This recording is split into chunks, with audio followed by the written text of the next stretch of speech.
Hi అండి అందరికీ. Good afternoon. పొద్దున మా పిల్లలు స్కూల్‌కి వెళ్ళేటప్పుడు మా అమ్మ ఈవినింగ్ వచ్చేసరికి సర్వపిండి రొట్టెని చేయి మమ్మీ అని అయితే అడిగిరనమాట. వాళ్ళు అడగడం మనం చేయకపోవడమా, అందుకని సొరకాయ సర్వపిండిని అయితే చేస్తున్నాను. ఆల్రెడీ ఈ సొరకాయ సర్వపిండి ఎలా చేయాలనేది మన ఛానల్లో అప్లోడ్ చేశానన్నమాట. ఇది సెకండ్ టైం అనమాట. మా పిల్లలు ఏదైనా అడిగారనుకో ఇంటికి వచ్చిన తర్వాత అస్సలు మర్చిపోరనమాట. రాగానే ఫస్ట్ అడిగే మాట కూడా అదే, మమ్మీ నేను చేయమన్నది చేసినవా లేదా అని అడుగుతారు.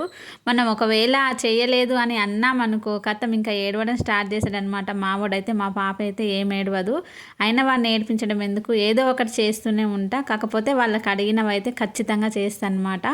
అందుకని ఇప్పుడైతే ఇలా స్నాక్స్ అయితే ప్రిపేర్ చేస్తున్నాను. మీ పిల్లలు కూడా అంతేనా? ఇష్టమైనవి చేయించుకొని తింటారా, లేదంటే మీకు ఇష్టమైనవి చేసి పెడితే తింటారా? కామెంట్ బాక్స్లో కామెంట్ చేయండి. నేనైతే మా పిల్లలకి ఇష్టమైనవి చేసి పెడతా. నేను కూడా డిఫరెంట్గా చేసి పెట్టాలనే ఇష్టంతో చేసి పెడతాను అనమాట. పిల్లలకి ఇష్టమైతే తింటారు, లేదు అని అంటే ఇంకా నేను రిపీట్ చేయను అనమాట. ఎంత ఇంట్రెస్ట్ పెట్టి చేస్తామో ఏదో ఒకటి అవుతూనే ఉంటుంది కదా. ఇప్పుడైతే కొంచెం కారం ఎక్కువైందనమాట. ఓకేనా మరి, బాయ్.